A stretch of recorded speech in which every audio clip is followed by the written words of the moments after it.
am back with Felicity Niven, who just read a very delicious prologue to Voluptuous. And you said it as well. What comes across is this self-loathing that the main hero is harboring for himself because he is so attracted to his young wife. And you also shared that the inspiration for the story or for the trope comes from another story you're writing where it's a traumatic story. And so you yourself are trying to heal it. It struck me that might still feel traumatic to write this character who hates himself so much. So can you talk a little bit more about that inspiration and then, maybe a little bit about his journey away from self-loathing? Yeah, I think it's easier for me to distance myself a little bit from my male main characters. I love writing the male point of view. I love it. One of my previous careers was being an actor. And what I love is that there aren't any limitations about what character I can take on when I'm writing. I can be 6'4", I can be a man, I can be a child, etc. So, so even though it's wonderful to step into those roles, I still think I feel female pain and female rage much more intensely than I feel male pain and male rage. So it wasn't that traumatizing for me to look at his backstory. And it's not just that he hates himself for lusting after this young woman and feeling that he's ruined her life. He also has trauma with his previous marriages. Mm. So it did start with this idea, let me write an age gap marriage that has a happy ending.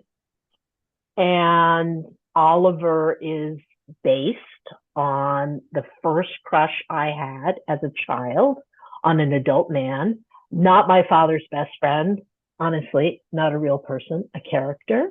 Mm. Yeah, a character. And that crush has stayed with me because characters are forever.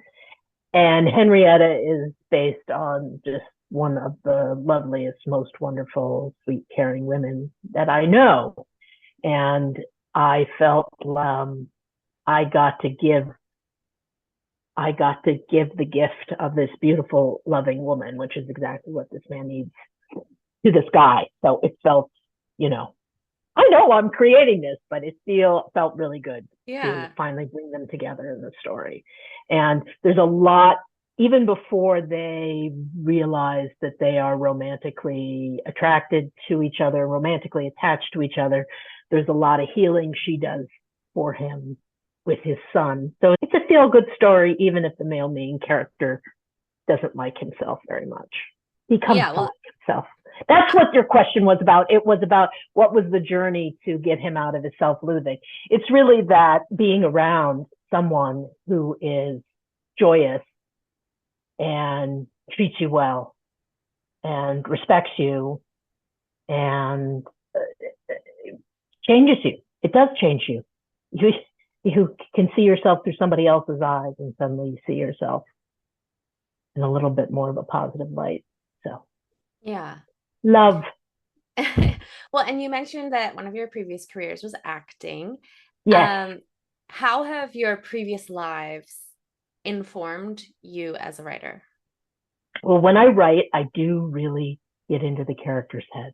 Like I really try and feel the feelings of the character. So I'm one of these writers who cries a lot when I write something that makes me feel. And I also, because I was in Los Angeles and I was in the movie business, I think I write a little more scenically, and I don't mean like scenery, but I write a little bit more like a screenplay than many other novelists.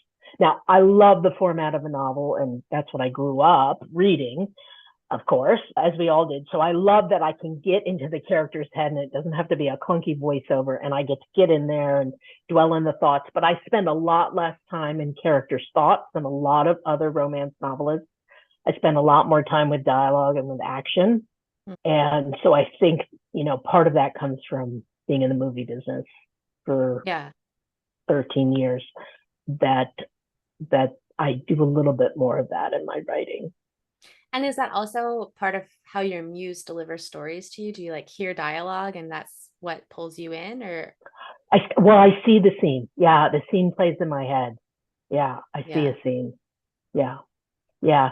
So people talk about like describing a room with someone in. I don't do a lot of room descriptions. That's because I see it in my head. I think I imagine the reader already sees it in their head too. So I don't do lots of furniture or clothes descriptions, which I actually love in other people's books. It's just that doesn't come to me, that needs to Yeah. happen. Yeah. Um,